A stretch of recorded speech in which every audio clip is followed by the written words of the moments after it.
जय भीम, नमो बुद्धाय साथियों। दोस्तों, कहते हैं कि हर चमार महापंडित है, सूर्यवंशी क्षत्रिय है। क्या आप जानते हैं कि चमार सूर्यवंशी क्षत्रिय और महापंडित हैं? यह बात तो आप लोग जानते ही होंगे कि चमार जाति एक ऐसी जाति है जो पहले समय में अछूत कही जाती थी, लेकिन उस वंश में ऐसे ऐसे महान सम्राटों ने जन्म लिया है, उस वंश से सब घबराया करते थे, क्योंकि चमार जाति असलियत में तो एक राजवंशी, सूर्यवंशी और राजशाही जाति है।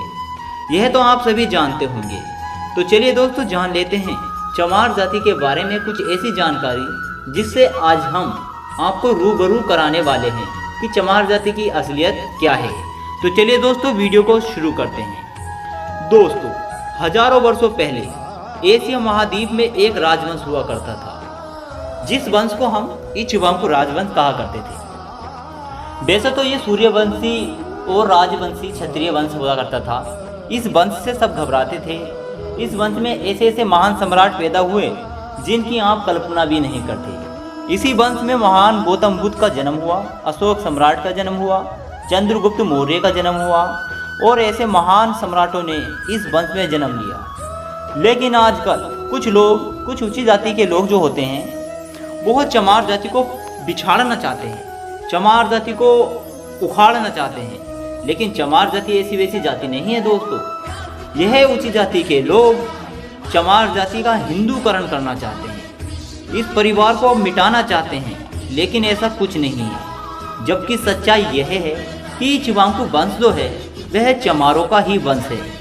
चमार ही सूर्यवंशी क्षत्रिय हैं और चमार ही बुद्ध के वंशज हैं। तो आइए जाने चमार जाति कैसे एक महान जाति है। दोस्तों, पूरे भारत में जन्मसूत्रों और लोक कथाओं में और किताबों में भी ऐसी जानकारी है जिन्हें आज चमार जाति को महान बनाती है, क्योंकि चमार जाति एक ऐसी जाति है जिसका इतिहास प्राचीन और पुराना है। तो चलिए दोस्तों, इसी के माध्यम से जानें कि चमार जाति क्या है। दोस्तों, जब ब्राह्मण चमार को बड़ा भाई बताता है तो इसका क्या कारण है? क्योंकि चमार ब्राह्मण हिंदू धर्म का मुखिया है, तो चमार बौद्ध धर्म का मुखिया है। इसलिए चमारों की शादी में आजकल पंडित भी नहीं बुलाए जाते और ना ही कभी सदियों से बुलाए जाते हैं। तो दोस्तों, रामायण और कुमराइल भट्ट की किताबों में बुद्ध को शूद्र लिखा गया है और रियल में भी चमार को ही शूद्र कहते हैं। चमार को ही मुख्य शूद्र माना जाता है। अन्य जाति कभी भी इसके सामने नहीं आई और ना ही निशाने में आई।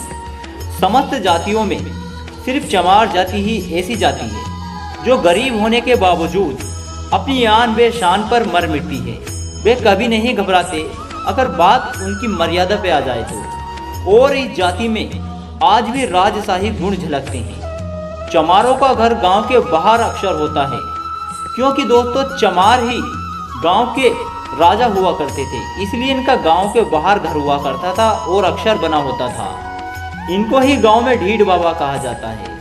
चमार जाति से बौद्ध धर्म छिन जाने के बाद इस जाति को धर्म विहीन कर दिया गया था। कुछ लोग चाहते थे कि चमार जाति से इनका धर्म छिन जाए, क्षत्रिय धर्म छिन जाए, तो इसे हम आराम से अछूत कह पाएंगे। और अछूत इसलिए बना दिया था कि यह जाति फिर से कहीं बौद्ध धर्म न खड़ा कर दे। अगर ये जाति बौद्ध धर्म करती तो आज इस देश का इतिहास कुछ और ही होता। चमार जाति को शिक्षा नहीं पढ़ने को दी जाती थी। अगर चमार जाति को शिक्षा नहीं पढ़ने को दी जाती थी तो सबसे ज़्यादा पढ़ने लिखने वाले लोग भी चमार जाति से ही बिलोंग करते हैं। कहते थे कि चमार खुद को अनपढ़ कहेगा तो खुद को अछूत समझेगा, कभी भी यह नहीं जान पाएगा कि चमार एक राजशाही खून है, क्षत्रिय खून है, इसका वंश राजा वंश है।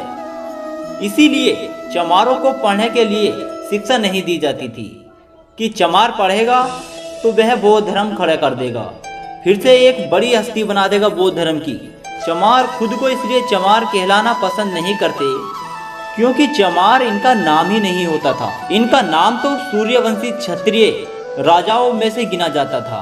इसलिए चमार आज भी खुद को चमार कहने पे भड़क जाते हैं। जाहिर सी बात है, जब कोई किसी जाति का बहीन करता है या कोई गलत इस्तेमाल करता है तो भड़कना ही पड़ता है साथियों, और लड़ाई झगड़े हो जाते हैं।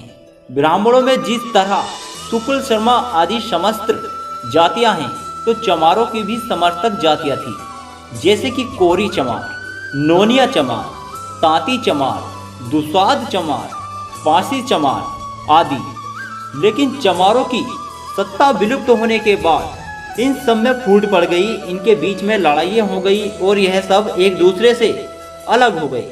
इनकी अलग अलग खुद की एक जाति बना दी। जो भी जातियाँ आर्य नहीं थी वो तो चमार कहलाती थी। और ऐसा आज भी है, चाहे मौर्य हो या नोनिया हो या दुसाध हो, अन्य शूद्र ब्राह्मण सबको चमार ही कहता है, क्योंकि उन्हें पता है कि सभी जाति अछूत थी पहले और उन्हें चमार ही कहना था। तो दोस्तों, यह जानकारी आपको कैसी लगी हमें कमेंट बॉक्स में कमेंट करके जरूर बताएं। जय भीम, जय भारत।